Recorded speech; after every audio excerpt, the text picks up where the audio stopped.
The following program was made possible thanks to the generous support of our Kickstarter backers. Well, first Holmes was born, and he got fat, bald, and tired. Sup, Holmes? Beware your host, Jonathan Holmes. Wow, awesome, as always, Sinistar and David Hellman here on the show with us. This is so exciting in my mind.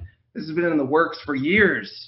Yeah, pleasure to be here. Yeah, the pleasure is all mine. For a long time, I've wanted to have you on the show. You've been doing interesting things for a long time, in my opinion. Yeah, in a way, it feels early to have like a career retrospective, in a way. It is. Well, it's got to be a long career, is my sense. So we'll do it in chapters, and you've got to be at least 25, right? Definitely, at least. Actually, I'm 34. No way. Yeah. So have you done modeling? I mean, there's this talk of you being... I think you were saying that. I don't think anyone else is talking about that. This is an old journalist trick, as you probably know. You say, some are saying, but it's really you saying it. Yeah. No modeling for you then? Not yet. No. This is, one of my rare public appearances, on-camera appearances. So, yeah, I'm not... This is true. I don't think I've ever seen you on video before, though I've seen many pictures and read things about you. You are probably most well known for doing the majority of the art on Braid.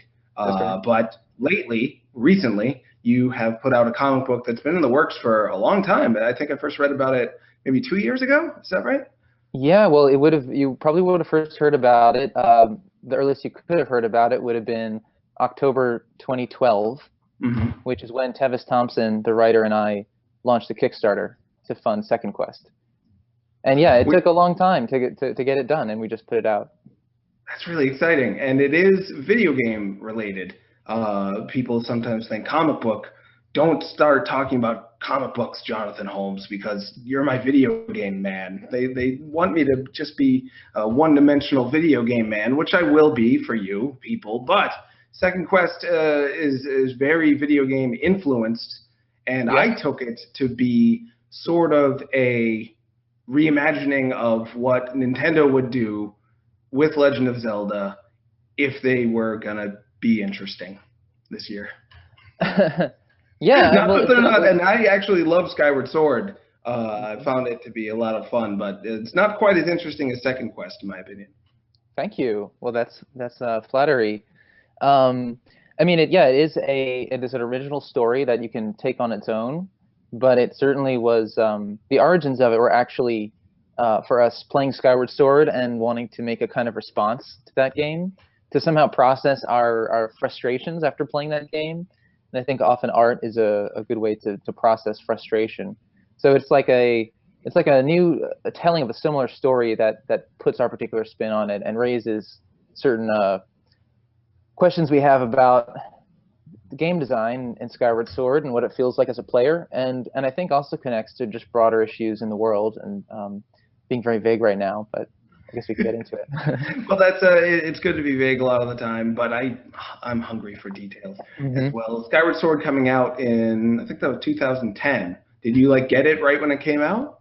I think pretty sure it was 2011 because it took us a year to put the Kickstarter together. My mistake. Yeah, well, I got it as soon as it came out. Yeah. I remember that day. I remember taking BART downtown San Francisco, taking the train downtown and going to GameStop, picking it up. And I was really excited. I'm a huge fan. And it was one of these media events that for me was built up in my mind. Like I can't help it. I get obsessed with things and look forward to things like that. So the day of Skyward Sword's release was something I'd invested a lot of emotional energy into already. And I remember taking a photo of the box and sending it to my girlfriend, and I'm coming home to play the game. And then I played it. It was Thanksgiving week, so she actually had the week off from work, and so we were both here. And I just took the week off from work because I work independently from home. So I just basically played that game all week, and it was kind of a rough week by the end. Actually, it was kind of I don't know. It's it's like eating too much junk food or something. It didn't sit well with me. Probably some of that's on me because of how I built it up and how I chose to ingest it, maybe. But yeah, the game wasn't the game I think suffered from some problems that have plagued the Zelda series for a little while, but in a way was maybe the low point to me. Sure. But A culmination of the increasingly linear design, the kind of shrinking of that sense of mystery and feeling like your hand is being held. Is that about right?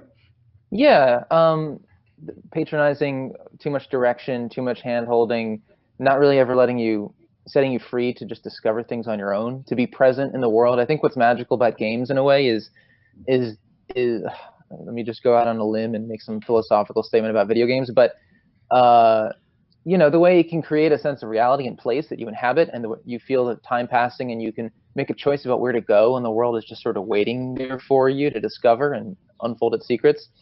And that game, you know, the Zelda games are in a genre and a type of game where, to me, the pleasures are very much being in the world and choosing where to go and seeing what you come upon. And those games, Skyward Sword is sort of shoving you along the whole way, concerned that you'll get bored, concerned that you'll be confused, concerned that it might be too much the same from moment to moment. I think. Anyway, these are, you know, this criticism has been like gone over and over, I think, at this point. But I think Skyward Sword was kind of a watershed moment where a lot of people started to just say it's been a bit too much. And in fact, there was a great essay, Saving Zelda, by Tevis Thompson, which, you know, articulated these things much better than I can. And I got in touch with him, and that was the beginning of the comic book. So amazing to me that the amount of emotional investment you have in Legend of Zelda in general, and the investment is generally positive. It's swung the pendulum. Is like, I love this series. Skyward Sword was enough to kick that pendulum all the way into like full-on despair and like depression, which you then channeled into something constructive, and it swung back, and now a new thing is in the world, all because of like the emptiness you felt from Skyward Sword.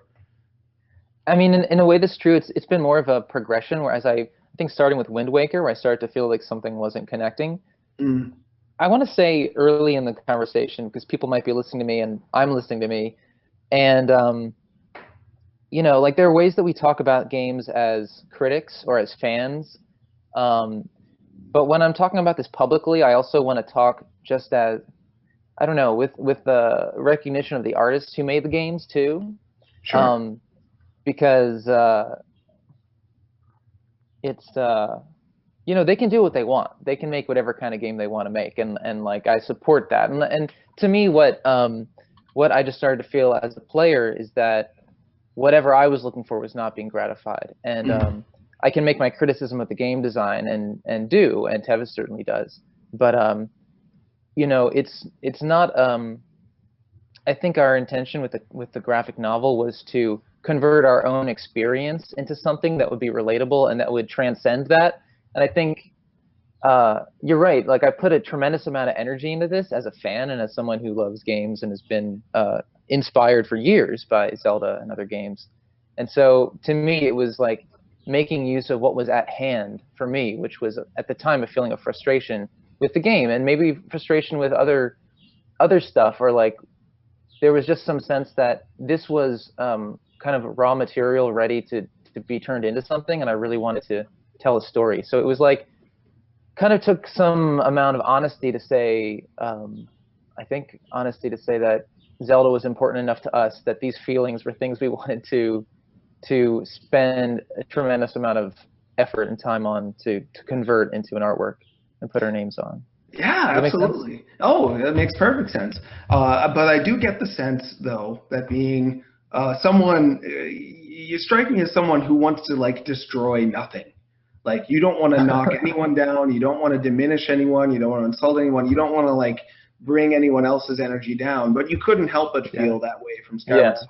Well, that's what I got Tevis for, because he likes destroying things, and he wouldn't mind me saying that. He enjoys confrontation. He enjoys, you know, and that's what I enjoy about his writing. That how I don't know, how I totally agreed with his essay, Saving Zelda, and he, and so I think I am kind of a person who likes to get along, but I also like to shake things up. So I think by working with Tevis, I was able to do that with this. Sure. Yeah, we wanted to. Yeah, it was frustrating to play Skyward Sword. I freaking love Skyward Sword, which is weird. I feel like an oddball in that arena. Well, you know, some people do love it, Yeah. but almost every good game designer I know, I was, for whatever reason, I was just in a group of game designers, geez, maybe last year. I think Steve Swink was there, who was making Scale, Aaron Robinson, who made Gravity Ghost, Tyler Gale was there, who made a Closure. And I was like, Skyward Sword guys? And they were like, oh, Jesus. It's almost as bad as Yoshi's New Island. Like, they were all just like, the mood just went. And I don't know if that's because I'm just have poor taste. It's very possible. But and I also didn't play it in a go in 1 week. I got the review copy early, and I spread it out over like 2 weeks. But I spent at least like a day just catching bugs. Like, I loved just catching bugs in that game. So you got lost in it in a good way, like you. In a small, like, I took each area in Skyward Sword to be like its own little Animal Crossing, where maybe I should do something, but maybe I won't. And I just like wandered around and saw how I could physically interact with the environment. And it wasn't about a grand scale exploration. It wasn't about feeling like there was endless mystery. It felt like maybe you can have a tiny relationship with this weird incidental detail here and there, and just be in like a pretty Studio Ghibli type world. And then I hear criticism of it, and it's all totally valid, and it's interesting to me. I love reading a more critical take on the game, but it doesn't diminish my feelings for it either. They can coexist. Like, this knowledge that the game has flaws, and they probably shouldn't have had the assistant character be like, hey, there's a boss coming up. Get excited and scared, like taking it right out of the game by breaking the fourth wall. But then when I did fight the boss, I'm like, oh, cool, I can shoot them in the eye. It's like from Zelda. Feels well, fun. I like that you're so secure in your experience that it doesn't trouble you to hear other people's viewpoints. And I think sometimes in games, there's it surfaces very quickly the kind of, I don't know, people seem to get upset when stuff they like is criticized.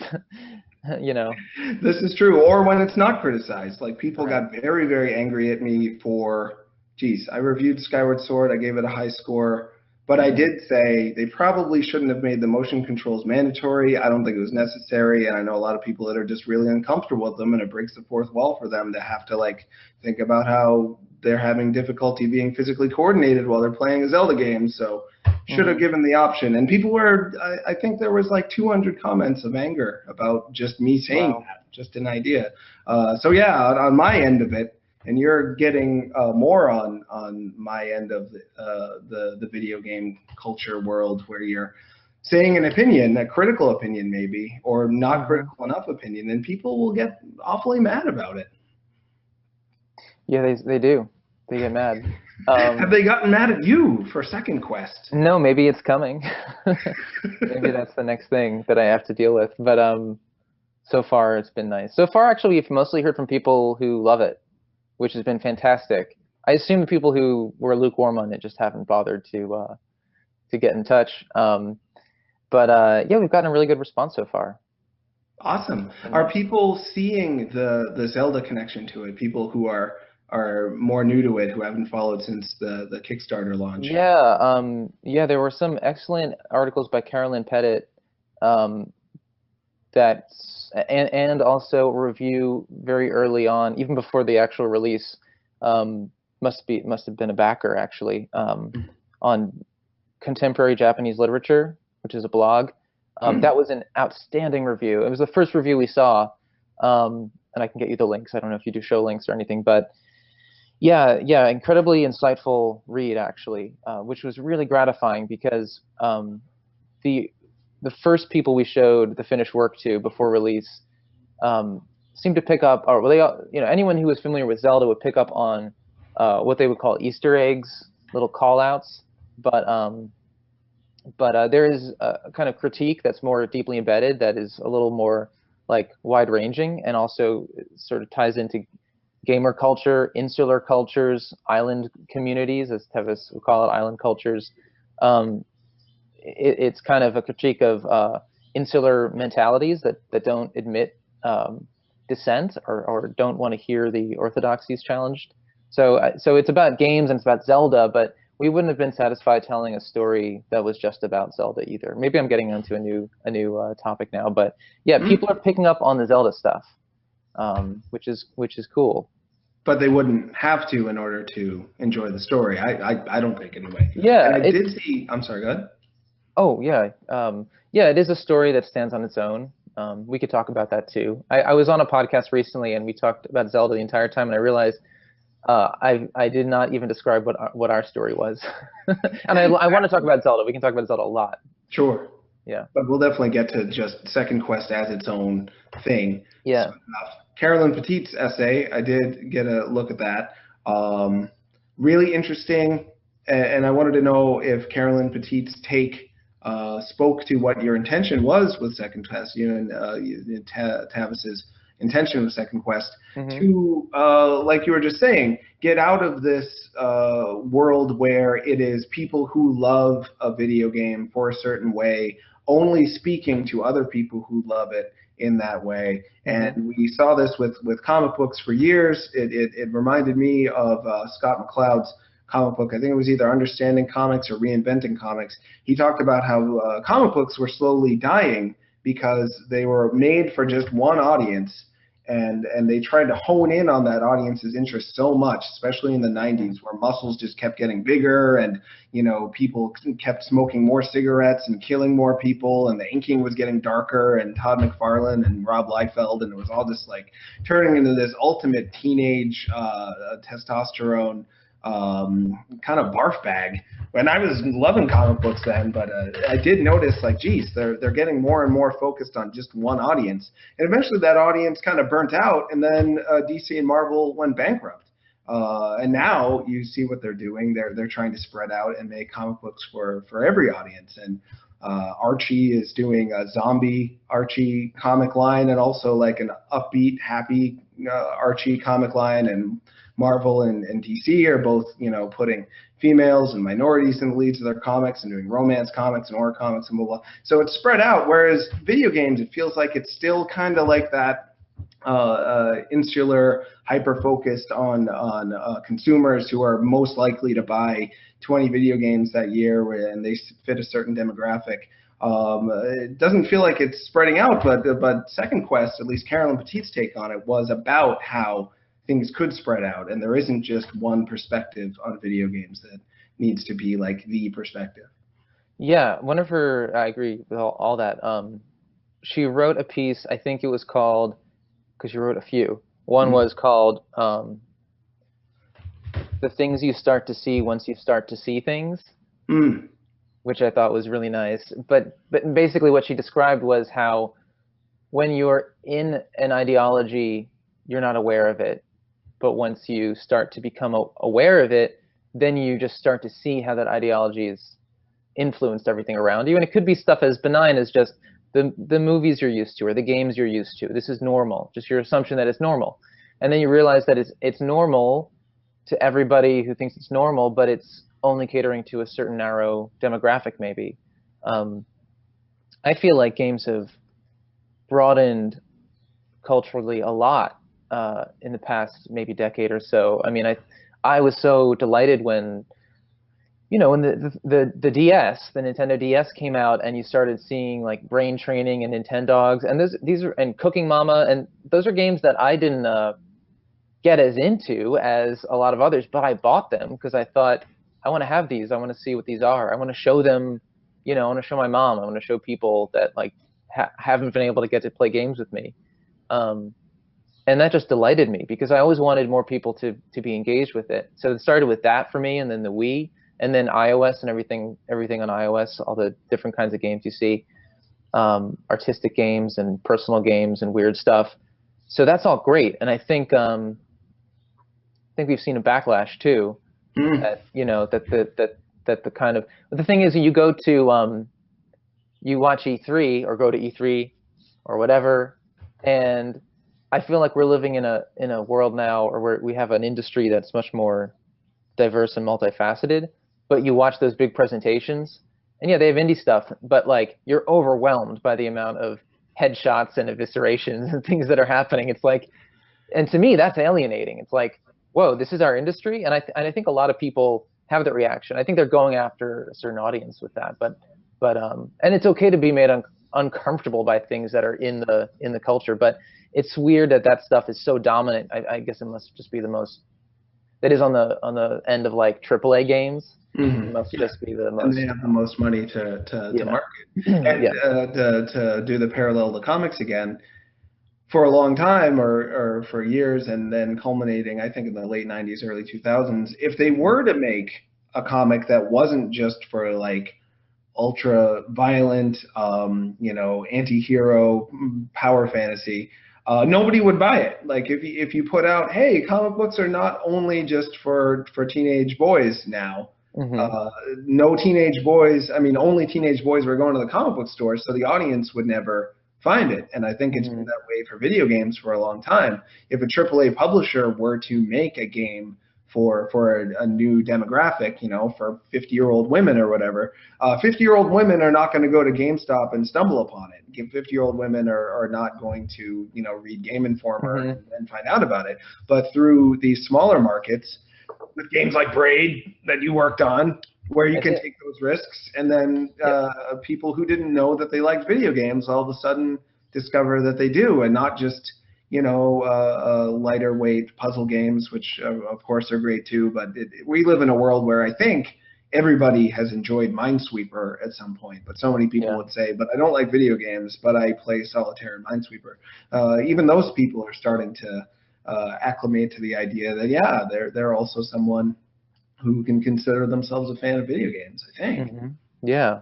I hope. Isn't it just nice to get everybody in the tent, get everybody in the car or whatever? Like, let's all go together. Let's all do this together. Get all the weird, different types in here and have a lot of choices for everybody. Absolutely, but like you said, there's been a pretty big backlash to it, and there's a lot of people who are like desperate to control the narrative and control the standards and control what games are considered good and not good, because I think they've been fed a line for a long time that they're a special, important, good person because of their taste in video games. And if you like the video games that just happen to have multi-billion-dollar companies putting them out and having multi-million-dollar marketing campaigns about how you're a tough, cool dude. Yeah. Can you tell I'm 38 when I say things like tough, cool dude? Yeah. No, I thought you were. I'm not an old. I mean, I'm not a young man anymore. I don't know what the slang is. Fleek. I think the teens are saying fleek these days. Yeah. Swaggy is out. Wicked dude. Wicked dude? Is that cool? I don't know. Anyway, my long-winded point. People really bought into the idea that the marketing companies that were telling them you're a valuable, good person because you like our games. Now when people are saying, or you could like other kinds of games, they're panicking. Their identity is being attacked. It's scary for them. Yeah, I'm familiar with this argument, and I think it's a really valuable one. I think it's probably true. I think that certainly like the marketing for video games is all, a lot of it is power fantasies and you're the hero, you're the best. Then Zelda is part of that, not in the super macho way we may be thinking of, but yeah, certainly the narratives we usually get are comforting ones where we're on the side of justice and rightfulness, and maybe have God on our side, and therefore go slay all of the beast people, the dehumanized beast people. And I think it's one of those things that's okay to have, but when it's the dominant narrative type, then it's good to wonder, what does that do to us? It's at least, at the very minimum, a good exercise to challenge that and to break out of that. And we've done that with Second Quest too. It's a story where our hero Azalea is a girl who challenges the predominant narratives of the culture, in particular their history, which is one of victory and ascension to a great destiny. And everybody in her world buys into that and thinks that they're the special people who had to get away from the dangerous foreigners that crowded their world. And I should be careful not to talk too deep into the story, but yeah, it's a world that is on the surface very idyllic and harmonious, but only if you toe the party line, so to speak. And if you start to question what the histories they're taught, you get in trouble very quickly, and that's what happens to Azalea. It's it speaks to this overall cultural shift I think I'm seeing that you're a part of. People who grew up with these video games as their mythology. Legend of Zelda, for people like you and me, in the back of our heads, it exists in the same place as Star Wars and Snow White and all these other things. But when you reach a certain age and you have the tools to create your own stories and to analyze the myths in your brain, you can question their worth. Like just as you were questioning, just as Azalea questions the Zelda-esque world she's grown up in, you're questioning Zelda, and I can't help but see parallels between you, the artist, and Tevis and the characters that you've put in there. Like if you were in the world of Legend of Zelda, you might be questioning like, well, why is Link the chosen one, and why is it okay for him to just murder all these guys? Maybe he's not the chosen one. Maybe he's wrong. Maybe he's kind of a jerk. Maybe you should just leave him alone.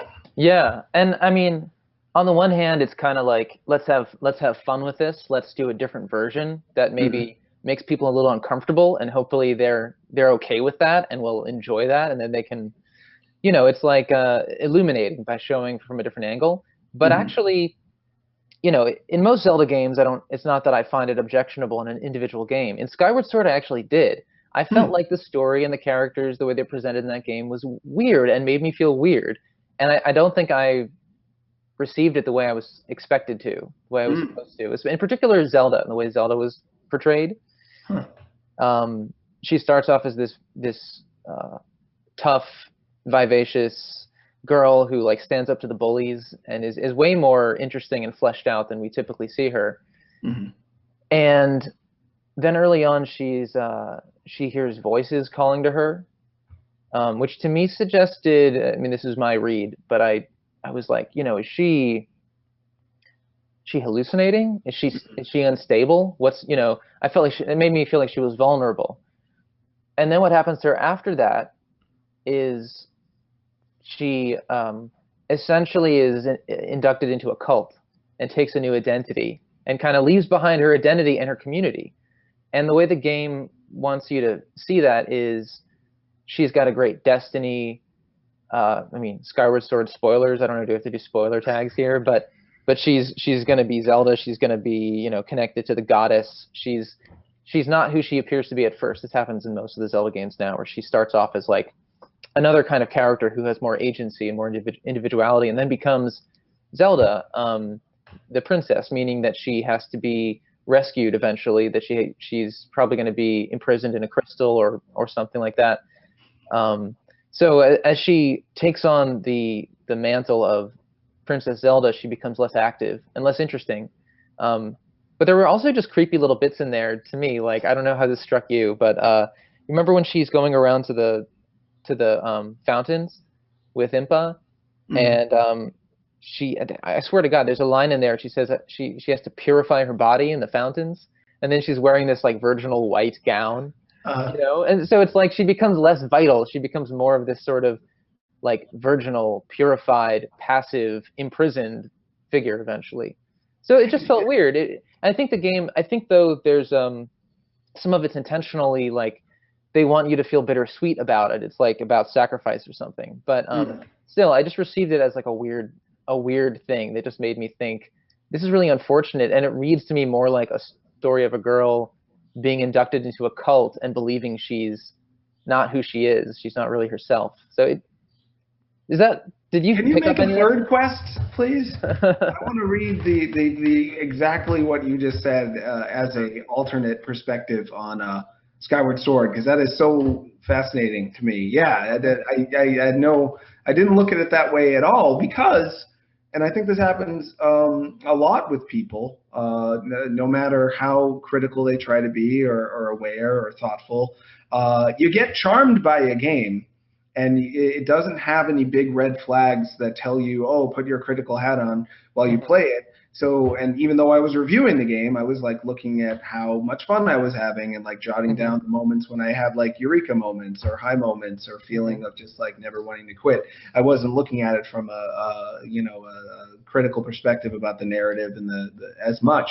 And I was really happy to see so many gender atypical characters, because I've always had like a weird personal love of like gender atypical characters. Like I wanted to be Boy George when I was 12. I thought he was the coolest. I don't know why. So, just my personal taste. I loved how Impa was and Girahim were depicted in new ways. But what you're saying, yes, it's a coming of age story, Skyward Sword, and Link goes from being kind of a bumbling buffoon to being an everyman who's gonna save the world. And Zelda goes from, instead of like owning her identity, owning her personality, owning her body, she gets trapped in a crystal and turned into like basically a virgin sacrifice to become a goddess or something. That's totally creepy. It's creepy, yeah.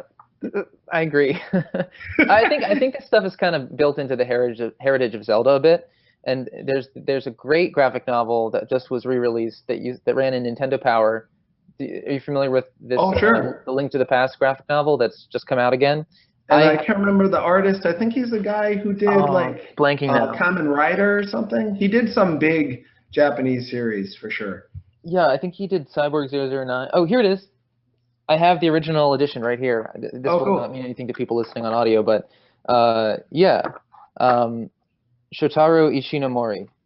But anyway, I loved this when I was a kid. It was in Nintendo Power and totally loved it. But there's a bit in there when Zelda and Link. I think Zelda says to Link, "I felt closer to you when you were looking for me than after you saved me." And then they're ultimately. It's like a terrible spoiler. It's just the same. It's a similar thing as Skyward Sword, as we described in Skyward Sword. They're kind of like the romantic tension between them, or the suggestion of romantic tension, is thwarted by their responsibilities. And that's okay. I'm not saying that's like, don't put that in the story. But I think that's like an aesthetic thing they go for. The idea that they yearn for each other, but their responsibilities get in the way, and there's a kind of aesthetic around that, maybe. Do you know what I'm talking about? Absolutely, I do. Well, I'm thinking back to Spirit Tracks, where Link and Zelda meet, and you think, oh, maybe something will happen here, and then she's dead, and is just a ghost and can't be physically with Link at all. I'm thinking of Hyrule Warriors, where the villain of that game is a woman who wants to have sex with Link, and that's like bad, and she shows her cleavage a lot and is like openly sexually empowered, and that's considered, she's the bad. And spoilers for Hyrule Warriors, future Hyrule Warriors players who haven't played it yet. She has a good half who is separated from her, who is like youthful and virginal and completely unsexual in any way, and that's like she's the cute lolly versus the sexualized villain. And then at the end, they're like, "But you like Link too, right?" I think her name is Sia. It's been a little while. Right. And she's like, "I do like Link, but my responsibilities, as a goddess type person, I can never have a sexual or emotional relationship with a man. That would be bad. I've got work to do." And then like game over, pretty much. Yeah, gotta watch out for that stuff a little bit, I think. It's a lot of movies and reading a lot of stories. If you just kind of watch out for it, I think it's a good idea. But it doesn't mean it sure does. It's good to be aware that that's what you're being fed while you're enjoying the game and taking all the positive qualities.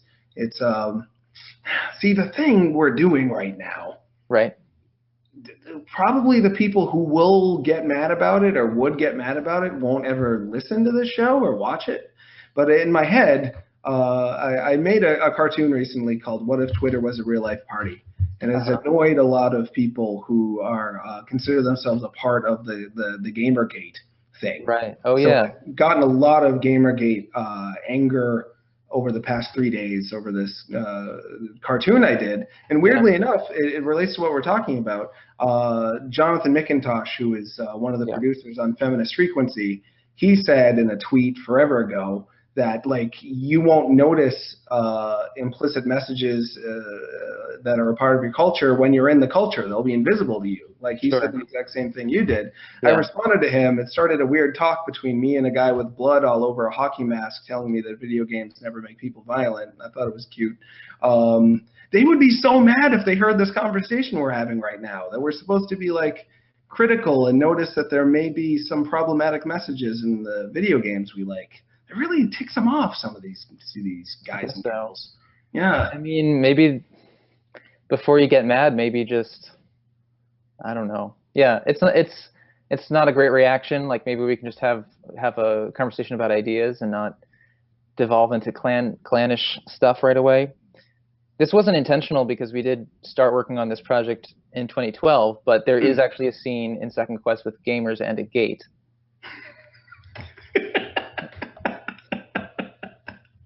I haven't gotten to that part yet. I've read the 22-page free preview, which I think is still up. Yeah, if you go to, can I plug my thing?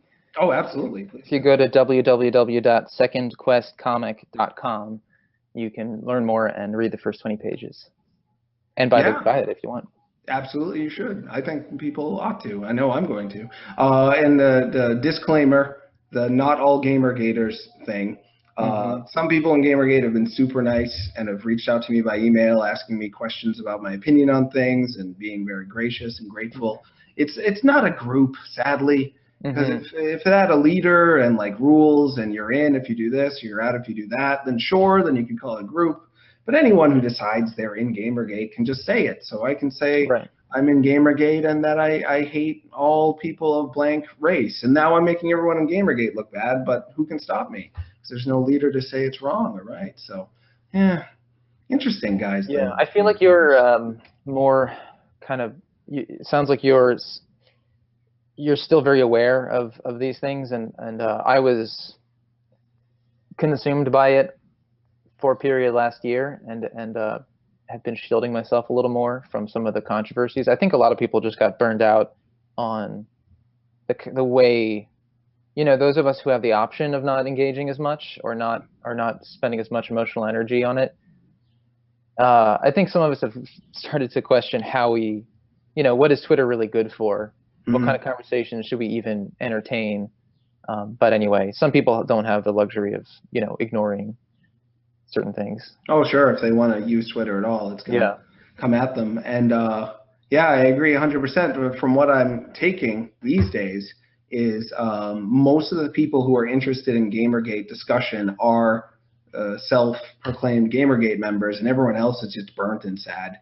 And like, you bring up, oh, I've got an opinion about Gamergate. They're just like, oh, please, can we just talk about video games instead, or something else, anything else? Because it's just brings sadness for people at this point. Sorry if I made you sad talking about it. I didn't mean to. No, man, you know, I'm good. Good. All right. That's good. Maybe we can dial it back a bit to how, and you've talked about this before, but not on this show, and I want to know how you got started in games in general. Had you done games before Braid that people might not have heard of? I mean, I'd messed around. I had some friends I would work with on games in college and stuff, but that was my first real game, so I just lucked out that John Blow wanted me to work with him on that. Wow. And John Blow having put years into Braid. Weirdly enough, before you, there was a couple of other artists, I believe, on Braid. One of them was Edmund McMillan, and what you and Tevis have done with Second Quest reminds me so much of the comic version of what Edmund has done with Binding of Isaac. His take, at least design-wise, on Zelda, he was like, let's open it up again. Let's make it so... Yeah. Like, I see you two as both being from the same school of thought on, I grew up with these games, but now I'm in a position where I can reinvent them to speak to how they used to make me feel and how I wish they would make me feel today. But you know, the developers have gotten old. The guys who, can you picture Miyamoto as like a 28-year-old guy making Zelda or however old he was? Completely different than a 60-year-old guy making it. Yeah, yeah. Yeah. Well, yeah, I mean, Edmund's a really cool creator. He's done so many awesome things. He did the character prototyping for Braid, the original characters. And so underneath my painting on the characters are all the sprites that he drew first. So most of the animations are like Edmund's movements. Oh, cool. I didn't realize that. Some of the characters remain super faithful to his designs, like the dinosaur at the end of the stage who comes out to greet you looks just the way Edmund drew it, with a little bit of like painterly shading in there. Tim looks more different. His head was redesigned, like his facial proportions and everything changed a lot. But you know, his run animation is the same run animation, and that's I had no idea. So prior to that, were you mostly in like fine arts and painting and illustration? I went to art school. I went to the Maryland Institute College of Art. I majored in general fine arts. Can we curse and everything? Oh sure, yeah, absolutely. Curse People, all you like. GFA is also for general fucking around at Micah, meaning you have the most freedom to choose your electives and take the courses you want to take. And that's me. I always like to do a custom thing to like try to construct my curriculum, sometimes for better, sometimes for worse. But yeah, I took painting and also computer classes and, you know, different things. And then my first, I guess, major project was a lessons learned, but the damage is irreversible, a webcomic with Dale Baran, writer and old friend of mine. So we started with that, and that was really my portfolio when I got hired to do Braid, was that webcomic. Whoa. And when you saw what had been done on Braid already, did you feel like, yeah, I can handle this, or was it intimidating? You know, we went in a totally different direction. Like the art, the decision that I would paint over Edmund's animation came later. At first, it was just to replace the background art, and the background art that was in there, I think John had some firm working on it, and there was one artist from the firm doing that, and then he was pulled off to do something else or something. So it was kind of like, you know, one of those unfortunate things where the guy wasn't available all of a sudden. But that was a totally different look. I mean, have you seen? I think there probably are pictures floating around, or John was showing the game early on, so it looked more like photographic compositing or something, like more, or maybe it was just more of a photorealistic or like classical photorealist storybook illustration style or something with like big. The other thing was the scale was way different. Like Tim and the monsters looked super tiny because they were running around on these big mossy logs and rocks and things in the forest. So yeah, it was a very different look. I wasn't intimidated because I was going to do something completely different. So it was like just starting from scratch. I knew no one would like compare it to that really. So yeah, but also the game was not like, it's been successful, but at the time it was just like I just felt lucky that I could do art for a video game, and you know, it wasn't built up the way now. Like it, you know, there was a movie about indie game the movie and all this stuff, so it like that hadn't happened yet. Yeah, back then you thought maybe, I don't know if you even had an idea of how many people would end up seeing your game or playing Braid. Yeah, certainly not. I mean, I had no idea. How can you plan for that? Yeah, I guess so. Especially back then, it's hard for people. You know, some of the people who listen to the show, watch the show, they were like 10 when Braid came out, because Braid came out now in, geez, was that 2009? 2000? I think I first played it early. It came out in 2008. It did? Really? Yeah. Wow, that's so long ago. I played it before it was out. Anthony Birch had a copy when we were at E3, and I was playing it, and I was like, whoa, like paintings in an indie game?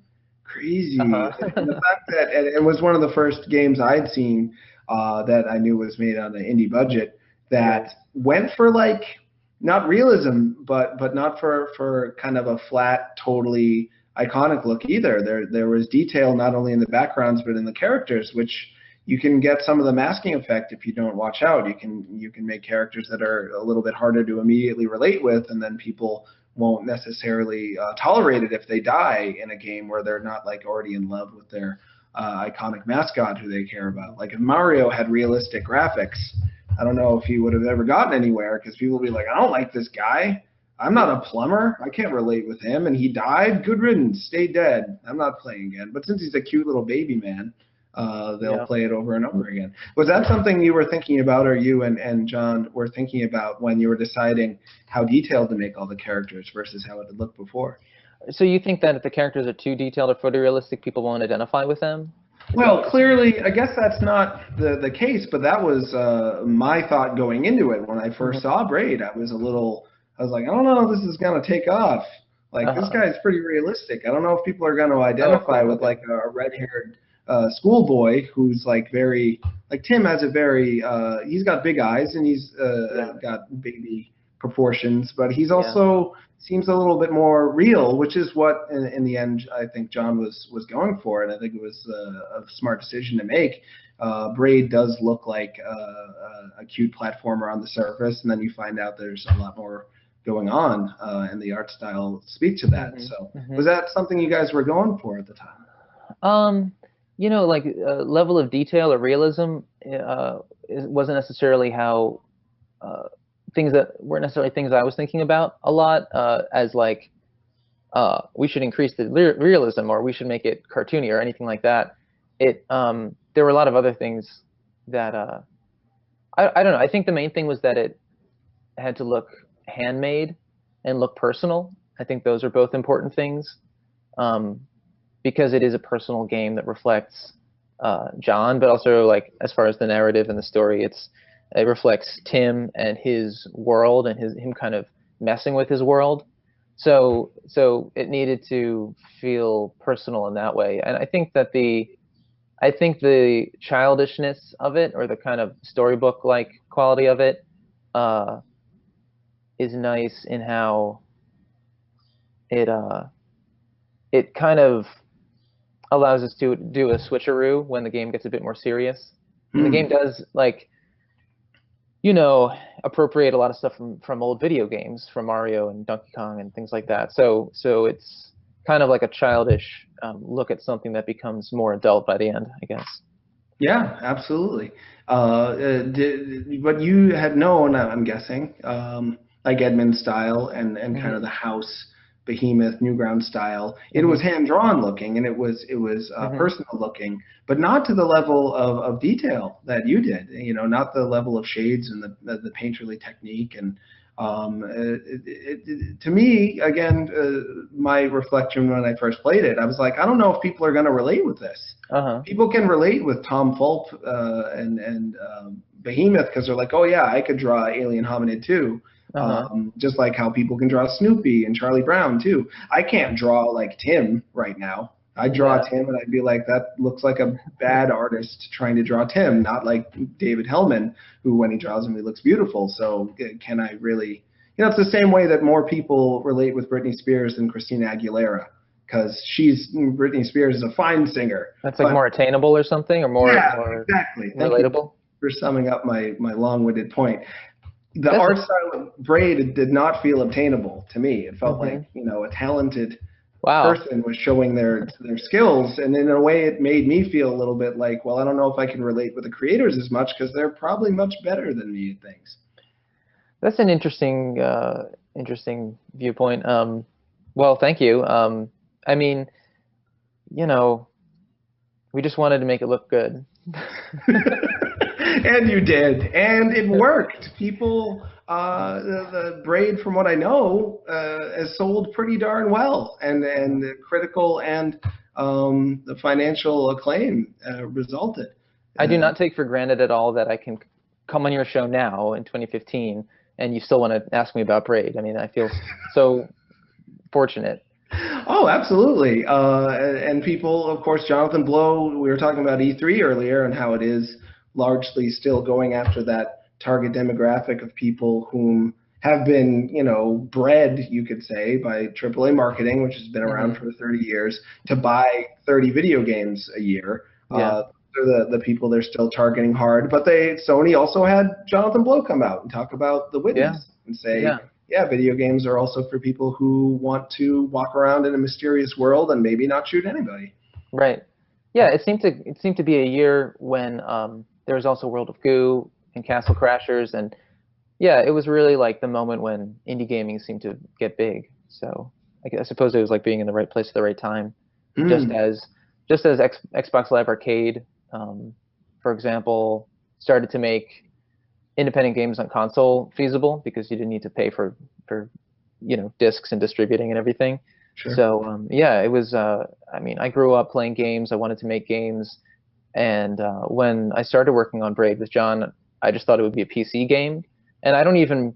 I've always used Macs, and I don't even play games on my Mac. Really, I like to sit down in front of the TV or have a handheld console. So to me, that wasn't my platform of choice, but it was cool to be making a game. But then when I found out that he was talking to Microsoft, it kind of took it to another level for me, like a level of wish fulfillment, that it would be like a real game on a TV and that kind of thing. Yeah, there's something about it, isn't it? I'm still trying to figure it out myself. Like, my environment, my life experience has made me forget that people naturally like dancing, because I've been like punished and made fun of every time I dance, so it's completely been bred out of me. That's really sad. No, it is kind of. Maybe I'll get it back. Who knows? But I have like no interest in it. Likewise, I've been totally bred to associate putting that controller in your hand and looking at the TV is like where like the best things in entertainment happen. Yeah. Like video games are my favorite form of entertainment, and I can only imagine the feeling. I know when I'm in the special thanks of a game, it's never a good idea for me to ever review it, because when I see my name on the TV screen after I just beat a game, I'm like, this feels so neat. Yeah, right. So Braid came out, took off, did well. What happened to you then? Did you feel as though like time for me to work on more games? I'm gonna get my name out there, or were you like fending off job offers? What was the immediate aftermath like after Braid came out? There's this interesting thing that happens when you've been working on something a long time and then it's out, that you cross over to the other side of the whole creative process, which is, nurturing something, worrying about it. It's not real yet to anybody else, and it's not even real to you, because all you have you've got all the parts that are floating around and you've got your ideas about it, but it's not clear what's real and what's not yet, and you're just sort of hoping it'll hang together. And I've just been through this now with Second Quest, or I'm in it now, but I guess if the work's well received, it's great to cross over that boundary and suddenly be in the like second part, where now it's a real thing that people can react to. And for me, I'm feeling this now with Second Quest, and it was like this with Braid too. I felt like boosted up, like I have a weight off my shoulders, and people are saying good job with that thing, and it feels great. It's like I was kind of, anyway, we're talking about Braid now, but yeah, it was amazing. I started meeting more people. I started meeting people in the indie community, and having worked on a game that people knew about made it easier to say hello and get to know people. So for me, the most exciting thing probably was meeting other creators and being surrounded by super talented people in going to TIG Jam and things like that, and having friends who are creators in their own rights. And I always thought it was so cool reading about the impressionist painters, how they would all hang out together at cafes in Paris, and they'd all have different personalities, and so they're these kind of like creative communities where people who are passionate about their work get to know each other and are supportive of each other, are great. Like I'm so glad I found that, and I found it to be a really supportive community. That's awesome. Yeah, you don't hear as much of that when you hear about the communities around, I don't know, pop music, or the communities around Hollywood movies. George Clooney is friends with Matt Damon, but you also hear about a lot of jealousy and spitefulness and competitiveness, and it's strange to me that a lot of indie developers would have a lot of cause to be jealous and scared because the rug can get pulled out from any of them at any time. They don't have a big AAA publisher to help boost them up. But I don't hear those stories. I consistently hear like everyone has been supportive and nice and critical, but in a constructive way. And we feel like a shared purpose and are willing to help each other out whenever. And it's a lot of things that people, then those stories come out and people get super jealous. Like, how come I don't have friends like that?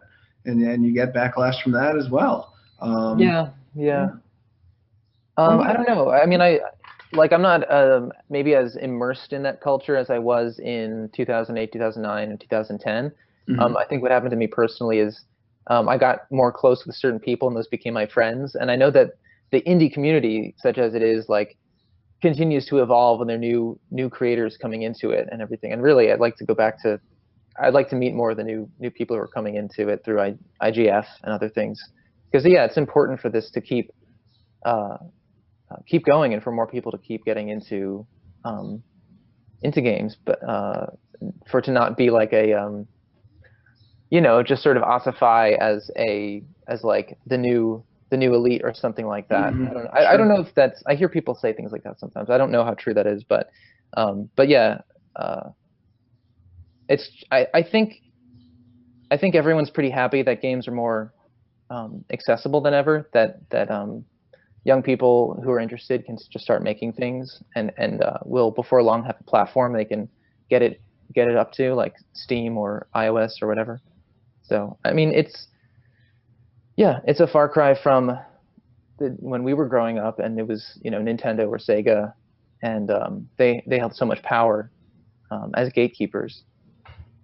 And you look at the credits of those games and you wouldn't see people's names because, as we know now, they didn't want people to get headhunted by other companies. So you beat Mega Man and you see Kyukuko-chan. Well, I think that I'm not saying her name right. Yeah, Maname Matsume did the music for that. I interviewed her recently for a magazine. She was wonderful. But they forced her to have an assumed name because otherwise people would headhunt her for the music. And she worked exclusively for Capcom for a long time because nobody knew who she was.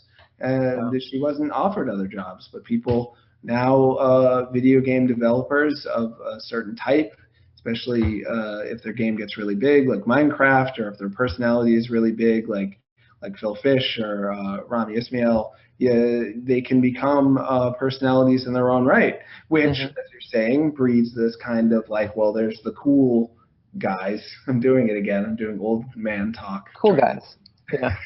Yeah, that's what the teens are calling them these days, the cool guys. And then people feel disincluded if those guys aren't their friends. And they feel like, well, I'm in a lower social rung. It is really weird to see you're around my age, which is strange. You look much younger. But there was like one tier. There was one social tier. There was just like, we're nerds because we spent more time playing Super Metroid yesterday than playing basketball. So there's not like tiers of nerds. But now in the video game development world, YouTube world, writing world, there's this weird social hierarchy that's popped up. It's been strange to watch it happen. That's interesting. You think it like fragmented more because? Yeah, big time. I think that there's from where I sit, people really did start to believe that playing video games was like a cool part of their social status. People started bragging about, well, I played this game last week. What did you play? Oh, you played Cooking Mama? Well, you're not as cool as me because, me and all my friends have been watching AAA marketing commercials for our whole lives that have told us that this brand of game is what cool guys play, and they believe it. So then they start making fun of other people for playing games that are less masculine or less hardcore or whatever you want to call it, the whole Wii thing you were talking about. Like you, I was excited about the Wii and DS opening things up, but a lot of people took that as an opportunity to push other people down and make fun of them for liking Nintendogs and whatnot. And it's only gotten worse, in my opinion, since then, where now there's like AAA indie split and like retro versus cutting edge technology split, and people making fun of each other for their taste in games, or likewise patting themselves on the back for having such awesome taste in video games and being a cool guy. this is what happens, I guess, when a medium becomes mainstream and popular. Yeah. There's so much on this side of consumption that it becomes plugged into social status and what group you're in, but people always do that. You gather around themselves the signifiers of whatever group they identify with, and then that becomes like I don't know, the sort of clannish impulse. I'm not sure. Yeah, I've been really depressed about clan impulses lately, and just like every animal instinct. They're all like really getting me down. Really? Yeah. I'm sorry. Yeah. You need a vacation. Take a vacation. I super need a vacation. You don't even know. But yeah, instinct leads. It can be wonderful. Like our instinct to hunt and gather is why I have so many darn video games, and that leads me to play video games that are really great. Thank goodness for that instinct. Reproductive instinct. I got married. How great is that? But all clannish instinct and just like base the consumer instinct, it can make so many sad things happen. Yeah. Take that vacation. I mean, but when you're in the side of making things, you also realize it's different. If you make artwork of any kind, or make things, if you're creatively engaged, I feel like that should give you some compassion for, I don't know, just some understanding for what it's like to make things and how hard it is, and how I don't know, there's something about being exclusively on the consuming side that maybe makes it easier for people to miss the boat. Oh, absolutely. Get caught up in these things as like signifiers rather than as like products of a process, of a thought process and a work process. Sure. They just as when we played Mega Man and we saw the credits, we were like, well, people didn't make this. This just like came out of a box. I don't know how this happened. A lot of people who have never made a thing, they see like my new cartoon, for instance, and they tell me it's the worst thing ever and that I should kill myself because I made it. If they had made a lot of stuff, I have to guess they would instead say, I really dislike that cartoon. The tone was all off. It was way too mean-spirited. It was passive-aggressive. Whatever they want to say, whatever criticism, that I can work with. Yeah. But just being told, like, I want to put you down because you made a thing that did not make me happy, all that tells me is I'm talking to someone who can't relate with me and isn't treating me like a person. So how can I take that criticism as anything other than not helpful? I mean, a lot of this that you're describing is also the internet, just the sort of socially, kind of social dynamics of the internet too, of anonymity and of, what it's like to be shouting into a crowd when no one can see your face or when you can't see their faces, and people are like trying to express their viewpoints or their frustrations, but not kind of considering other people and not functioning like in a normal social way, I suppose, where you're aware of the impact. I hear you, but I've got bad news, because this is how I used to feel about it for a while. One thing I've noticed of late is now they're signing their names at the end of things. Like there's this new culture of like, I forget because I'm 38. Like there's people who grew up in this toxic internet social standard, which is like it's okay to just be bad to everybody because we're anonymous and who cares. They're totally used to this, and they've seen so many people like build careers off of being like the biggest jerk on the internet and being mean to everybody. So now they're like using it as a calling card and saying, yep, this one's by Todd. You suck, and I hope you die, says Todd. And I'm like, you're proud of that, Todd? Okay. Signed, sincerely yours, always. Yeah, pretty much. And then I'm like, what do you think I'm getting out of this conversation, Todd? And what are you getting out of it? And all he says is like, tell me more about how stupid you are. Like the one-sidedness of the engagement is to him seems completely okay. Like there's no shame in that from his perspective. I need that vacation, David Hellman, like you said. Let's go. Let's go now. I wish we could. I wish, for me, a vacation is often just playing a video game for a while, and I have been more stressed lately, and I've been playing a heck of a lot more Splatoon. Jeez, I'm having a great time with I tried to play that yesterday, and it was the servers weren't up or something. Oh, yeah. Uh-huh. You have to get on at certain times. They did the goofiest demo where, yeah, it's not really a demo. It's just a stress test for their servers, and they only turn the servers on for like an hour. But I have a pre-release review copy. Oh, okay. Single player is pretty neat. I don't know if you like these kinds of games, but it's really fast-paced and rewards a lot of experimentation and like pushing the boundaries of what you think is possible. But it rewards you with something fun like all the time, and it's really upbeat and colorful and happy. Yeah, maybe you like it. I'm intrigued. I like seeing them do a new IP, and they seem to be putting a lot behind it promotionally. Yeah, they really believe in it. I don't know if it's going to work out, but geez, I did not think I'd be talking to you about Splatoon today. What more about Legend of Zelda though? Because I am interested. Because more Zelda games have come out since Skyward Sword, or at least geez, 2 remakes have come out. 3 remakes. Geez. Is Wind Link Waker. Between Worlds a remake? No. Wind Waker too. You're right. Wind Waker remake, 3.5 Ocarina of Time remake, Majora's Mask remake, and Link Between Worlds, which had the same overworld as Link to the Past. How did you like that one? I actually really like that one a lot. Yeah. Yeah, I really liked a Link Between Worlds. I would have liked a totally new world, but I accepted it on its own terms. I thought it was a really fun game, and I thought it lets you play in the order you want. It lets you feel like you have agency in the world and to go where you want.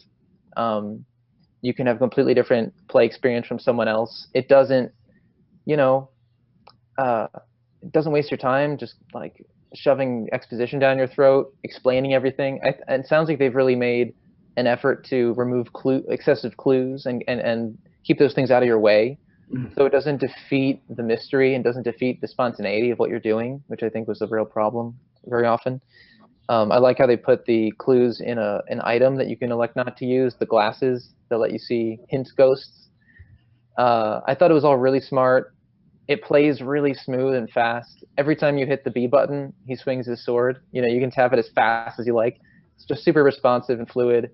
And I like that they were, so much of what I think plagues the series is this what feels to me like a kind of worrying about the experience and kind of controlling the experience too much out of concern that it won't be entertaining enough or something, or the player will get confused.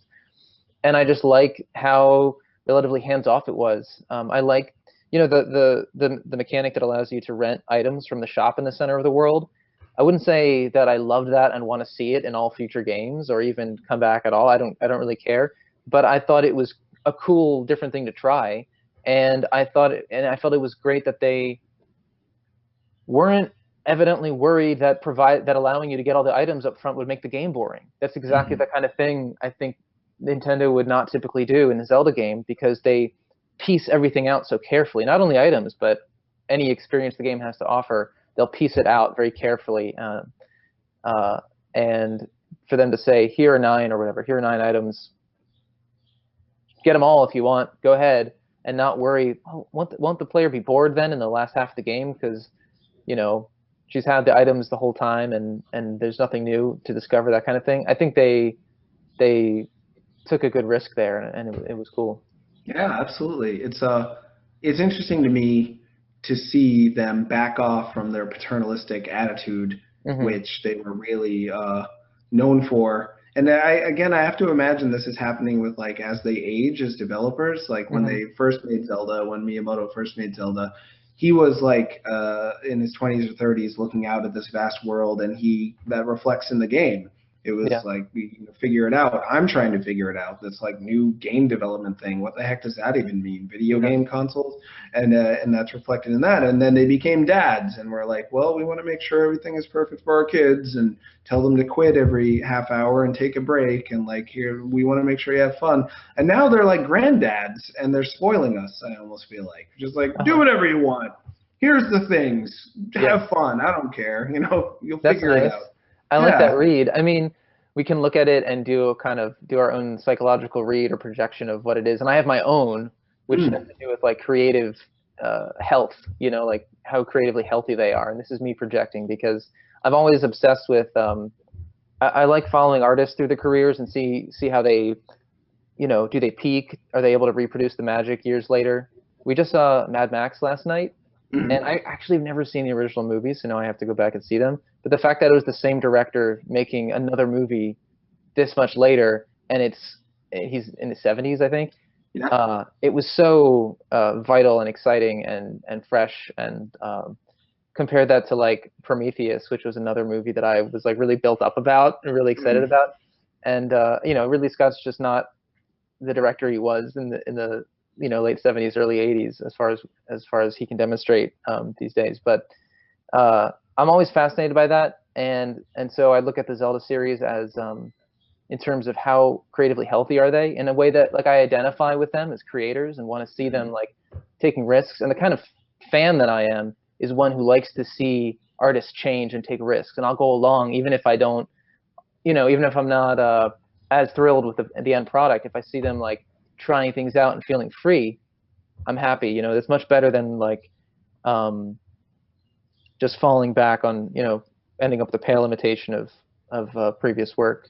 Sure, which is how Prometheus, I felt like he couldn't help but be living in his shadow, and I can only imagine how it felt to direct like the penultimate sci-fi horror movie and then be told like, well, it's 30 years later, do it again. Like I probably wouldn't have even had the guts to try, honestly. Yeah, I mean, good for him for trying and having an incredible career and everything. But yeah, it seemed to like significantly lose the magic.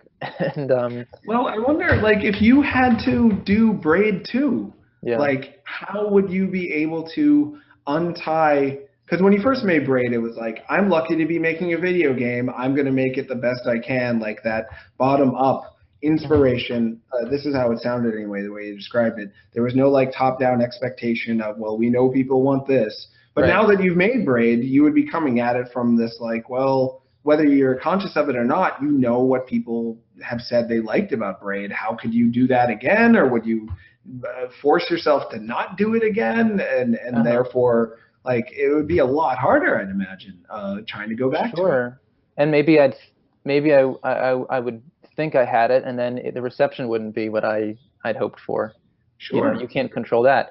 But my approach, I'm the kind of artist that likes to change it up and a little bit mess with people, like a little bit defy expectations. I mean, with my webcomic, A Lesson is Learned, Dale Baran and I did that all the time. We love to change it, love to do something totally different. Very early on, I read in a forum somewhere, someone said, it's pretty good, but the line art is sloppy.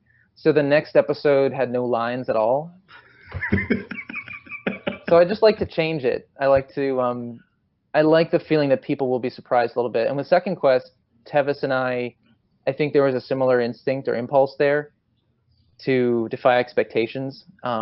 We play with Zelda tropes, but it doesn't go where you think it might go, I think. Mm-hmm. It's Sure. not. In fact, we worried a little bit that would be maybe backfire on us as far as like satisfying expectations, because it's not a story of a journey. It's not a journey through a fantastical world.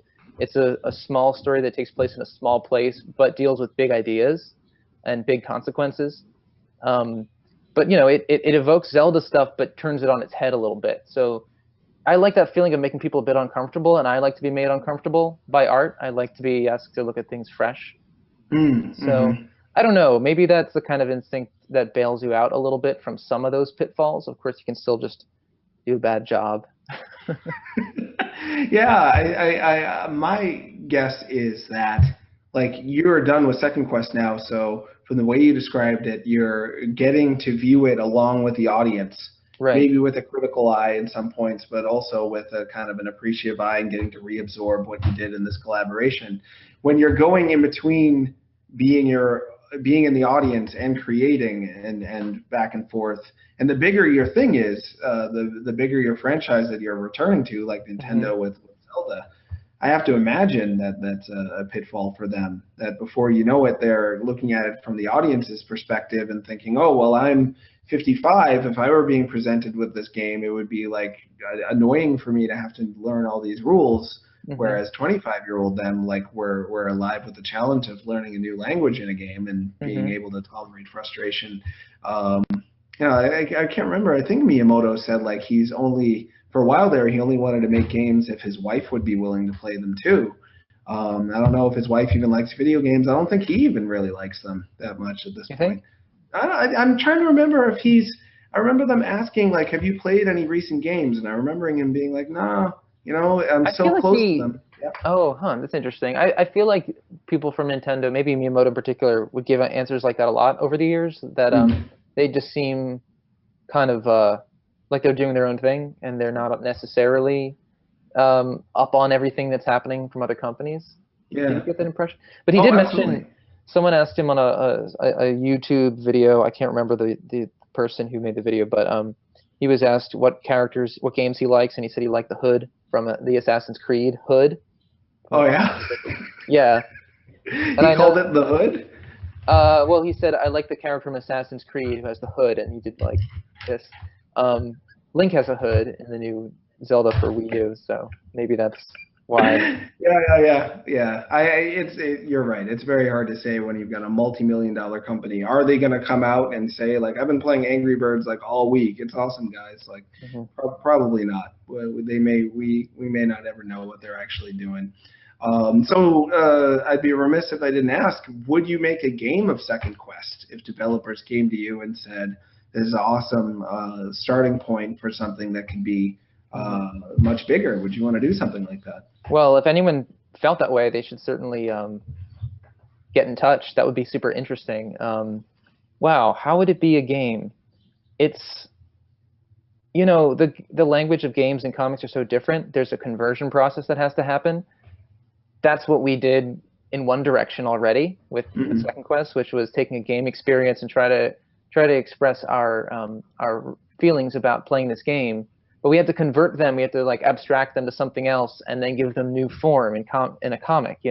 Like the feelings of confinement, of helicopter parenting, of hand holding, of not being allowed to live in the moment. We had to kind of abstract those and then express them in a totally different way in a narrative form. So we have a protagonist who lives in this culture that is very like suffocating and restrictive, where there are a lot of social expectations, where if you do the right thing according to the culture, you're okay. In fact, you're celebrated.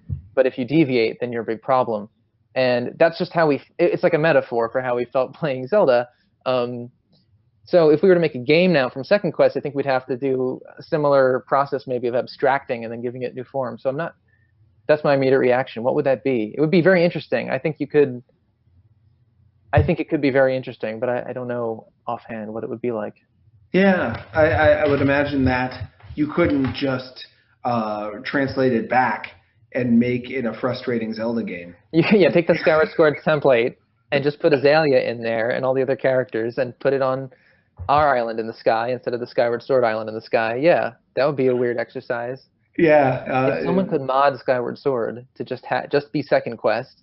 They totally could. I hope they do. Amazing. Spread the word, people. And what did you think? I didn't get to ask you this before. Did you take any sort of elitism from the fact that, because I picked up on it in the comic, but I wanted to know, while you were playing Skyward Sword, did you think like these people think they're better than the people they're on Hyrule, and there were living things on Hyrule, a whole race of things, or several races on Hyrule, but they were like the only humans, and they lived on this place that was kind of above it all. So yeah, that's certainly that's what we wanted you to get from Second Quest, that those people think they're that they've risen above all the muck and the filth below. They're in a better place. They're free from all the chaos below.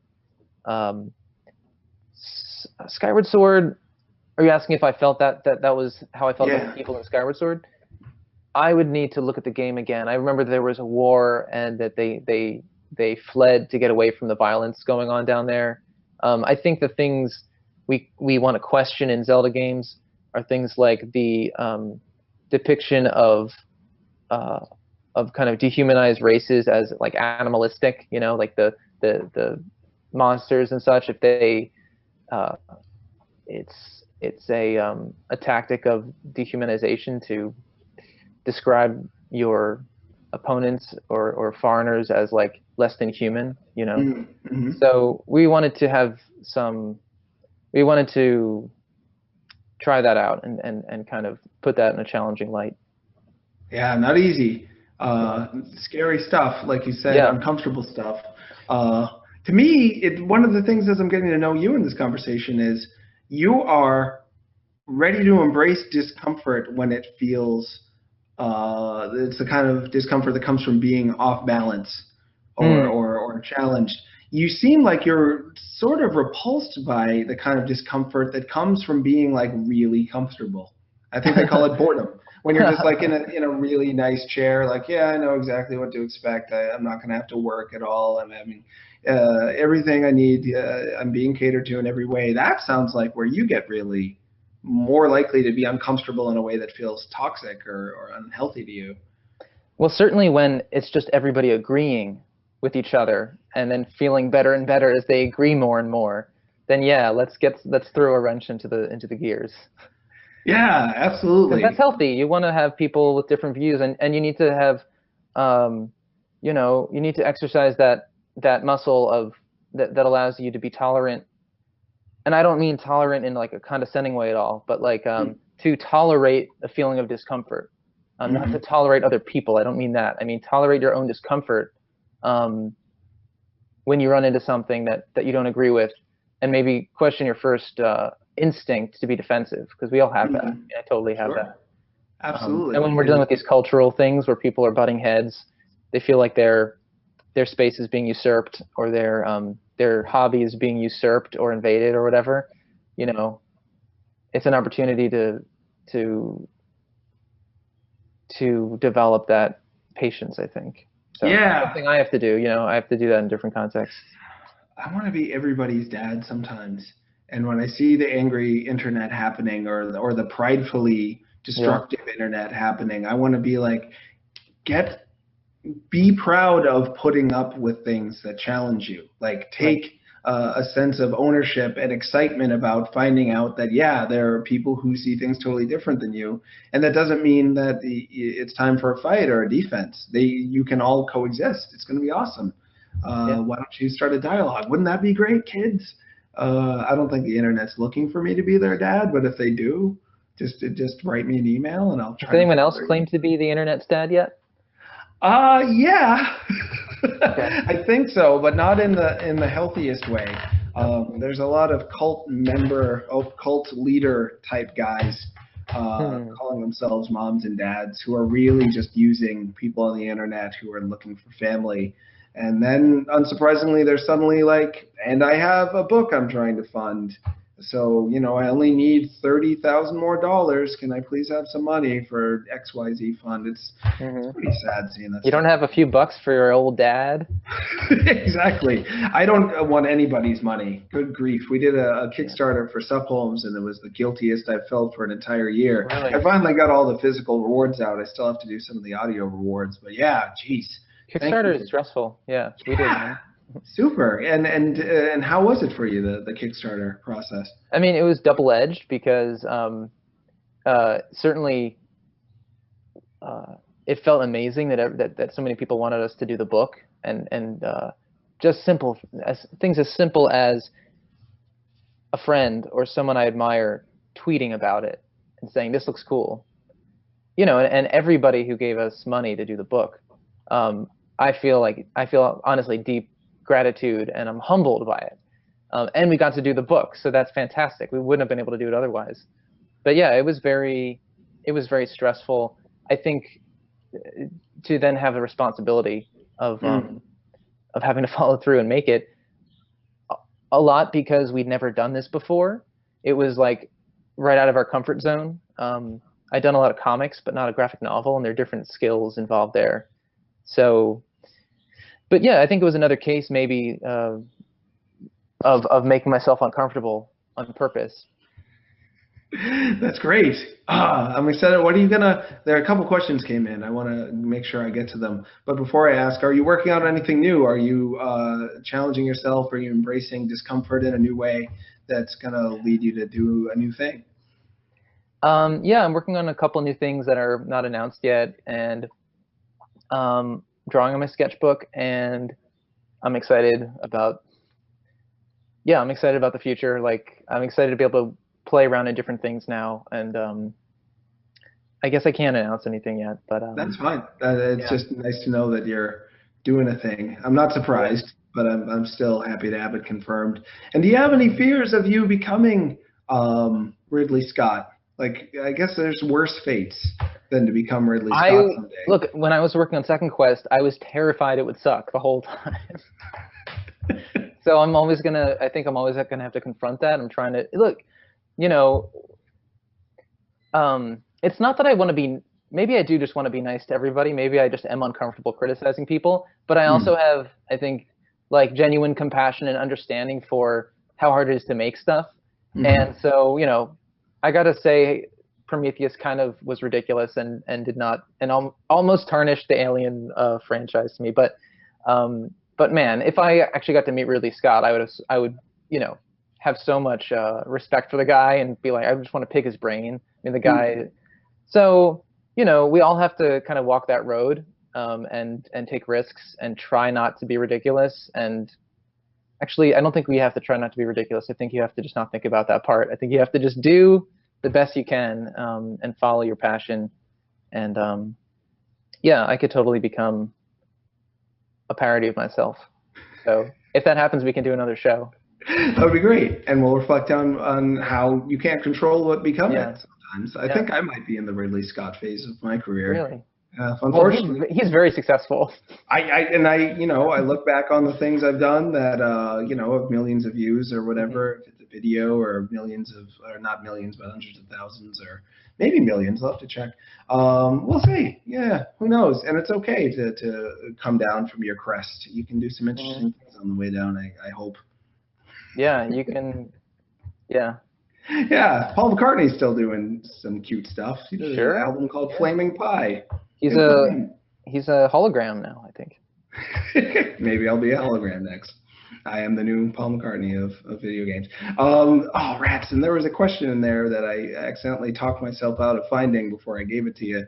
I was really darn interested in it too. But about losing your edge or something? I think so. I think it was somewhere in there, something to do with, gosh darn it, I can't find it. And I have 3 questions I need to get to before the show runs out, or else I feel like a jerk. So maybe I'll find it in the meantime. Okay. Keyblade Wielding Dragon asks, is that someone you know? Or is it just a cool name? Or both? No, just a cool name. It is super cool. Any advice for someone starting to make comics? How far are you into it? Are there no follow? We can't ask this person. No, we can't. Oh. I'm gonna guess. Like, I haven't made any comics yet, and I want to start, or I've published a comic, but I want to do a better comic. Let's presume that they have drawn a couple of pages of a comic before. Okay. But I'm guessing they have not yet created a full story, or the first issue in what would be a larger story. That's my guess. Okay. Well, in my own career, I'm always just sort of figuring things out as I go, and so I think I think it's super hard to finish things. So if you can hold your feet to the fire and finish something, you'll be way ahead of a lot of people. That, I feel confident, is good advice, because you're definitely going to run into discomfort and problems, and you're going to go, oh, this is way harder than I thought. And there are things like, I've tried to program video games and stuff. Like, I've tried to learn programming, and I've dabbled around in ActionScript or whatever, but I haven't so far been able to. It's been a long time since I tried, but it's one of those things where I haven't been able to hold my feet to the fire and really finish something hard.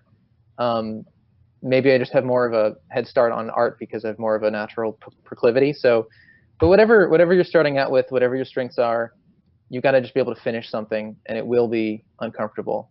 Mm-hmm. And I would guess once you join the audience, when you look at your thing, what it's done, and when it doesn't turn out as good as you wanted, or it doesn't make you feel as good to read it after you finished it as you felt when you were making it, to have that critical eye and to not 100% like a thing you did is a sign to me that you're going to be able to do something better next time. That discomfort and seeing this isn't, like, maybe they're making Prometheus too. Are they really? I heard about that a while ago. Okay. We can hope he watched Prometheus and was like, oops, and then Prometheus 2 will be awesome. We can think that maybe with Zelda, the producers of Zelda played Skyward Sword and were like, ooh, uh-oh, and then they made Link Between Worlds. Yeah. If you can, it's going to take a lot of tries, and maybe try to pick achievable goals at first. Don't start off with something crazy. It's just going to make it harder for you. Do short things. Always think of something else. Mm-hmm. I'm sure it'll help you. I blanked. To be proud of just doing a thing.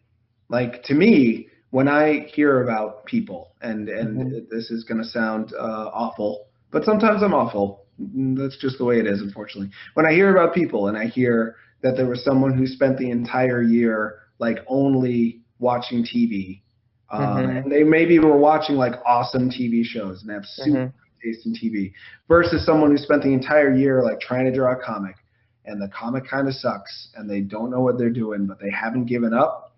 I'm like vicariously more proud of the person who tried and have more like inherent respect for the person who tried than the person who passively let life happen to them instead of trying to actively create something moving forward, something bigger than themselves.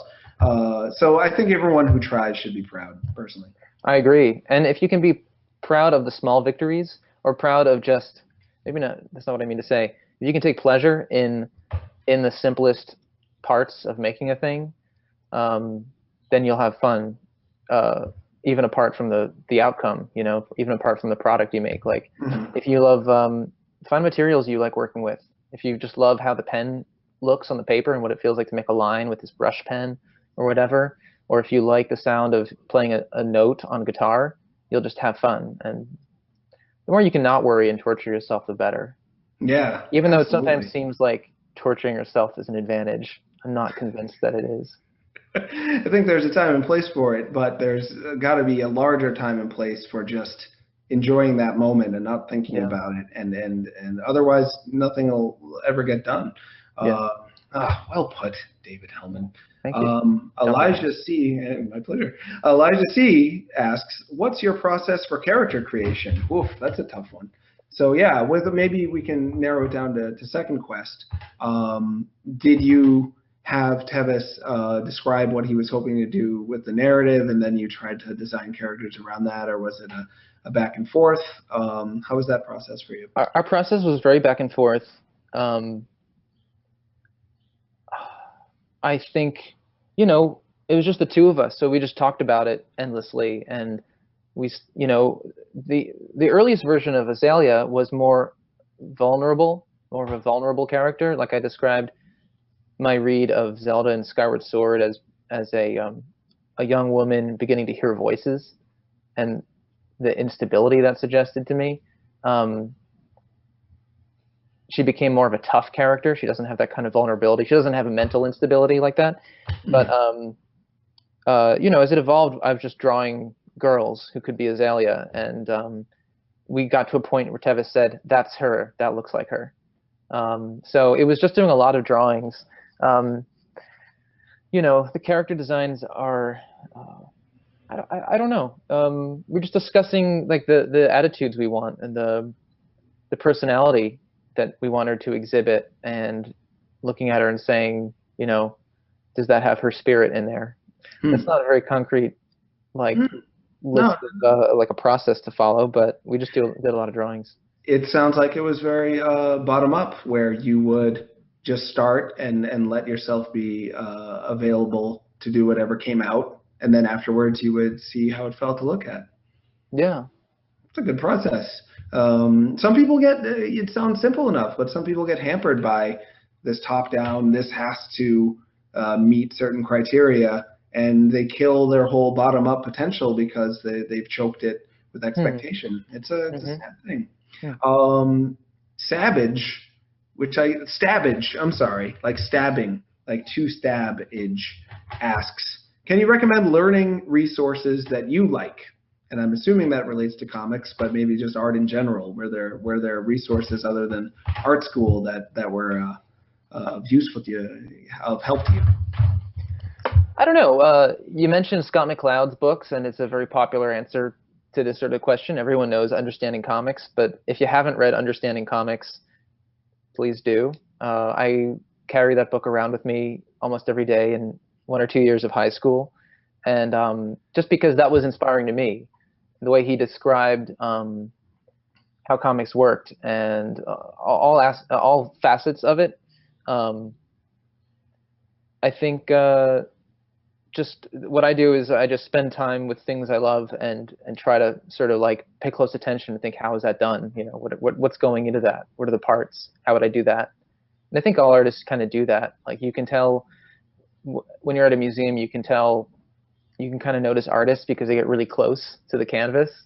You know, they're just going, how is that effect created? And when you can take it apart, you know, you don't have the facility yet necessarily to execute it, but you at least understand something. So I'm just obsessive, and when I love something, I listen to it or I look at it really carefully, and that's a resource. Just things you love.